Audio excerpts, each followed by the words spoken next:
Is that the dog I could hear in the back? He entered the room. Yeah, as you probably heard.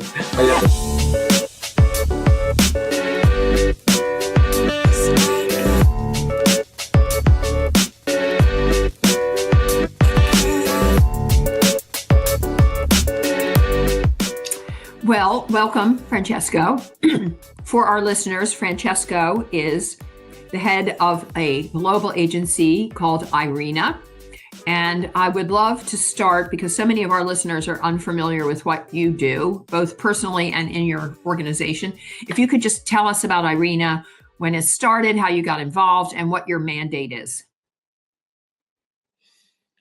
Now it's almost 15 years that IRENA has been established, still a young organization. And the IRENA has a very simple mandate. We have to promote the use of renewable energy around the world. This is our simple mandate. Our membership is global. We have 170 members plus the European Union. But just before I enter in this call, my office sent a message that also the president of Madagascar has signed the ratification. So now we will be in 15 days. We will be 171 members plus the European Union. Congratulations! So it's been a lucky moment when we started to have this conversation. And we're trying to work in our continent, not only but our knowledge product. So our outlook, our analysis, we support country in the planning, we do capacity building, but we are also engaged in working on the ground. We have a platform that facilitates funding. We have now I think almost 14 partners among multilateral development and bank and multilateral institutions. So we also work on facilitating projects. So in a few words, this is what IRENA is doing. Maybe you could tell us about some of the success stories that you personally or the organization has had in the last couple of years, something that maybe was unexpected or that sort of renewed your commitment to fast forwarding renewables. Yes, in fact, in IRENA, we are lucky that we have a good story very frequently. So something that pushes us to go further. One nice moment when I was a couple of years ago when I visited an energy community in Indonesia. That was really fantastic to see how a village was able to manage a small hydro plant for providing energy not only for the village, but putting the grid and through them trying to feed the needs of children with the schools, education, and or public service. So it was incredible to see very modest people that was able to being together and making the use of clean energy as a full service of the community. That was a moment that touched me a little bit, honestly. One other nice moment was when we organized in October an investment forum in Kenya, under this accelerated partnership for renewable energy that we have been able to put together, thanks to the leadership of President Ruto of Kenya and the push from Germany and Denmark, and together with our partners, the US and the UAE. So for the first time during this investment forum that we are organized around the world, I had the impression that in Africa something was moving. And many projects came to our attention.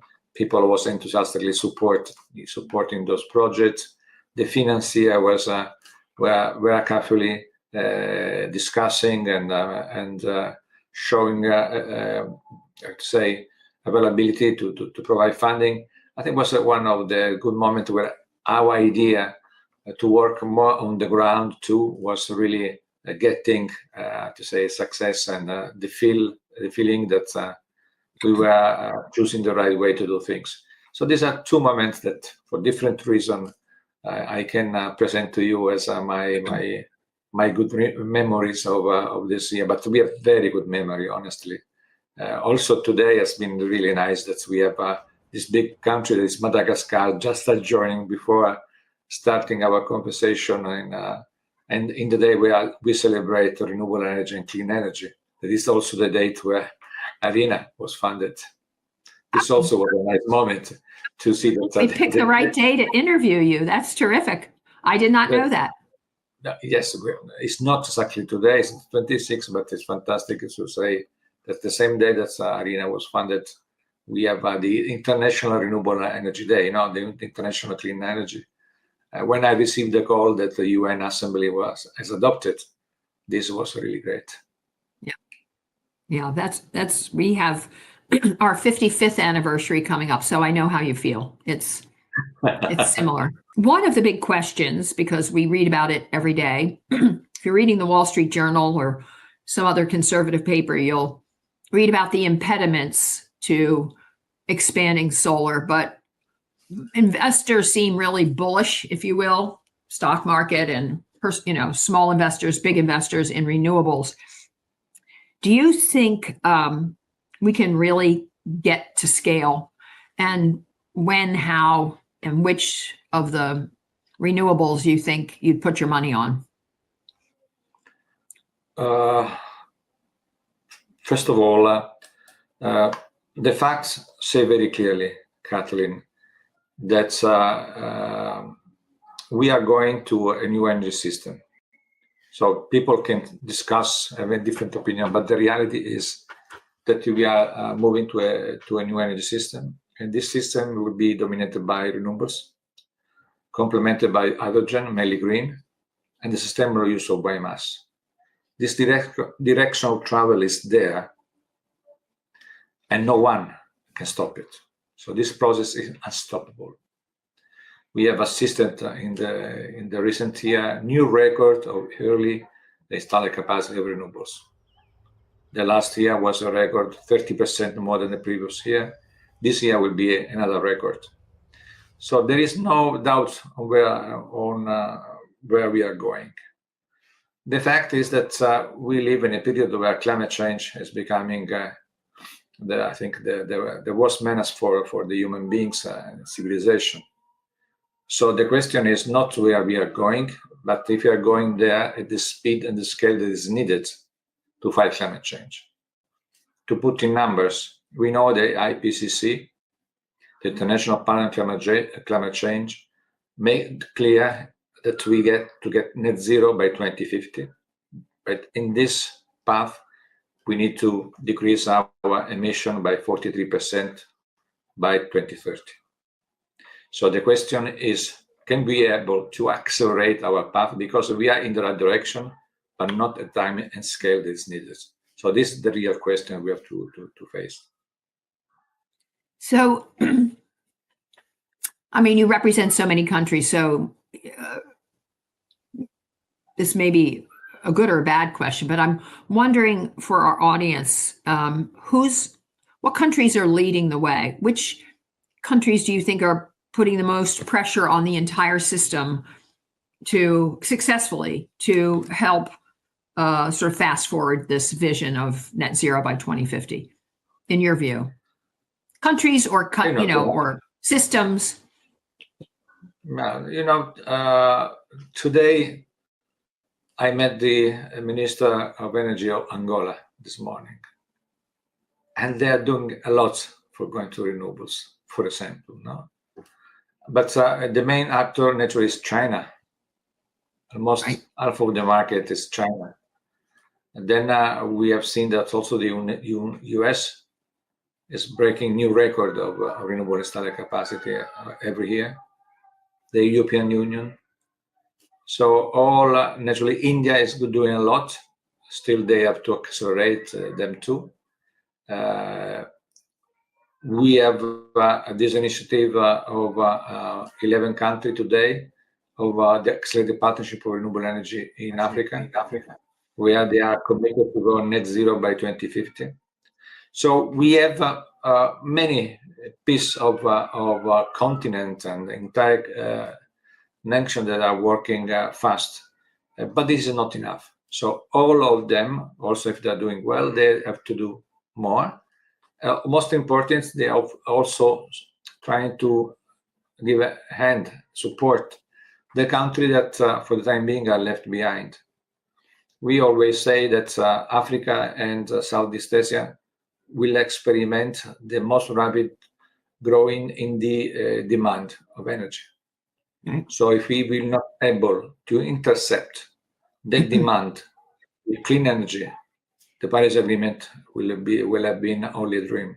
I think because equity is important to Earth Day, I was particularly taken by a quote that I read: renewable energy transitions can be a powerful equalizer in the world. So that's near and dear to earthday.org's heart.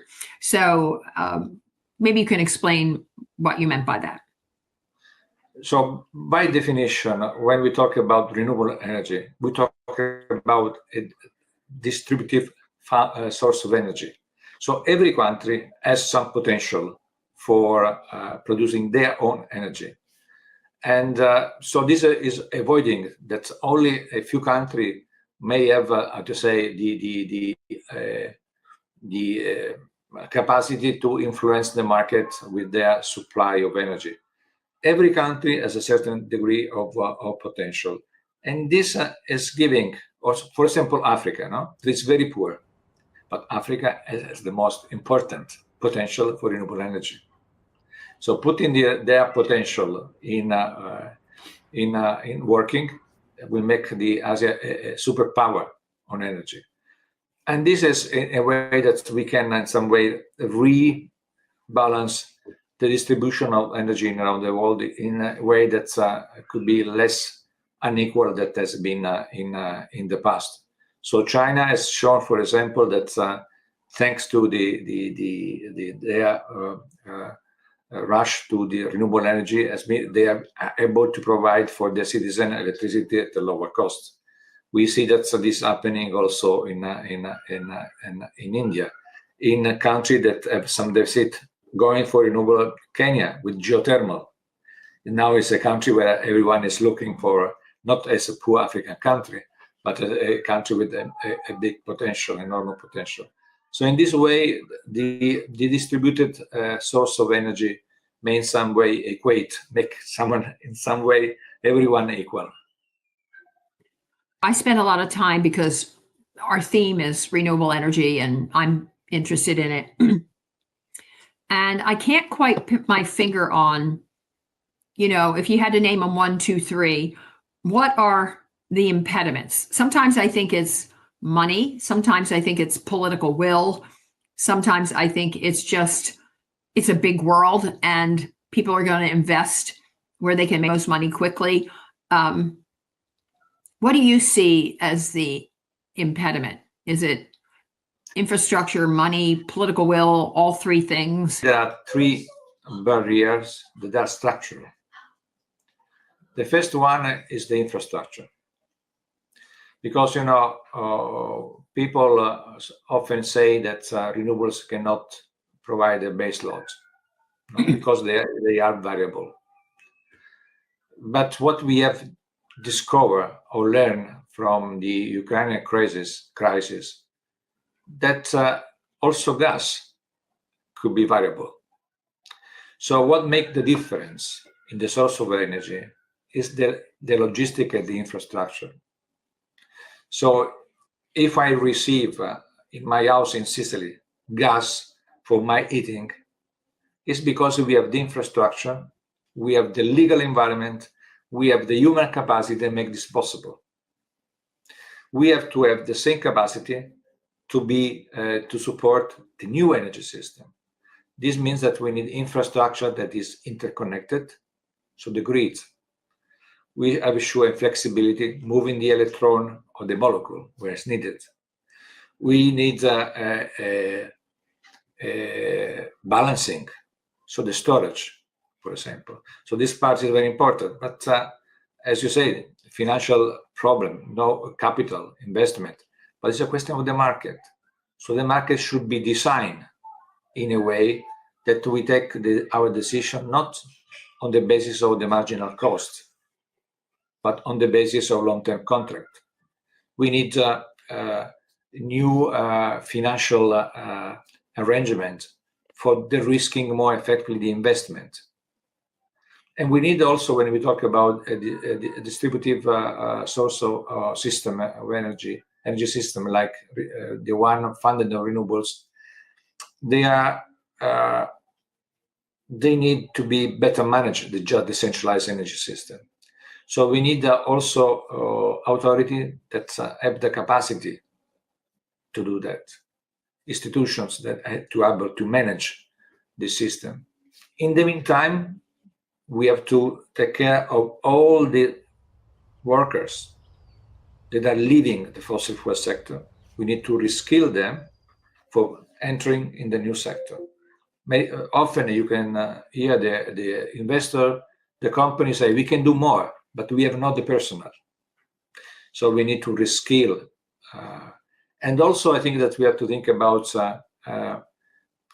adjust our university CV so that the engineer, everyone has to look at the new energy, ready for the new energy system that is coming, also pushing the new energy system that is coming.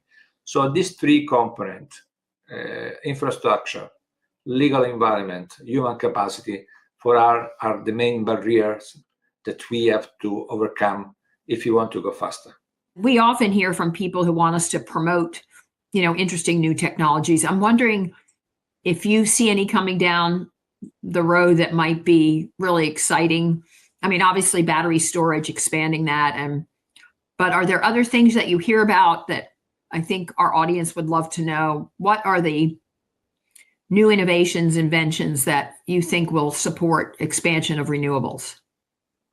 So this morning, in the occasion of the Abu Dhabi Sustainable Week, I have many bilateral. One has been particularly interesting as I met one head of some division of Google. They are conducting the Tapestry program. So I think that the use of artificial intelligence for the management of the grid could be one of the instruments that can make the difference for ensuring that we can really make the grid talk each other and make the electron go in one direction to the other to ensure the flexibility that is needed. So this could be a game changer. Naturally, the artificial intelligence will raise the demand of energy, and this should be supplying more clean energy. Right? In the same time, the use of artificial intelligence can increase the efficiency of all industrial process. In this case, when we talk about infrastructure, that we need green, interconnected, flexible, balance, the artificial intelligence could be a powerful instrument for ensuring that the system is working in the most effective way. I'm wondering if you think the markets or the money or the incredible opportunity to make money really is just too strong that any one country or group of countries could slow it down. It's too strong. So naturally, we cannot underestimate that a negative attitude may slow down a little bit the path. But the speed of the transition. But I don't think that any one country can force itself out of what is happening, because it will destroy the competitiveness of the economy. So they will lose the competitiveness and create the capacity to create jobs. So it's so evident now that it's so convenient to going in certain direction that who is going out of this, it will lose competitiveness. So we lose market, we lose revenue, we lose GDP, how you want to call it. So I don't think that, as I said from the beginning, this process is unstoppable, and in many ways. Also, when we had in place government that were not so keen to work on fighting climate change, the reality is that in their country, renewables went up anyway. Lastly, what countries do you think are on the verge of making announcements, commitments that we might be talking to, we might talk to around fast forwarding it a bit? Like, who's on the edge of something really big? You know, so if I have to say, naturally, China is the country that speak louder in when we talk about renewable energy. If you look at the ambition is really high. It's also the reality is high. It's not only the sense of the ambition, but the reality. They have half of the markets, and so if we can say something as Ireena, I'd like, if I had the magic for entering in the mind of the decision maker around the world, I will say infrastructure. Grids are the most important thing in this moment that we have to think about. I know they're talking. Expect for me something with more fantasy, with more glamour. I'll take those. Whatever. I'm sorry to be so simple and try to be as concrete as possible. We have to put in the mind of the people that infrastructure is the basis for us to change gear, not direction, but change gear, change the speed and the scale of the transformation that is in front of us, and no one, again, I would say, Kathleen, can stop it. Certainly for Earth Day, we're hoping we can inspire a bunch of people, many people, to get excited about a renewable energy future. So I think you're one of those people, and thank you for what you do, because it's really, really important. It's not just for us, but for our kids and their kids. And anyway, so thank you. Kathleen, thank you for this chat, and you can be sure that we will continue to work in all ways and means to get our result. Yeah, and thanks for being here.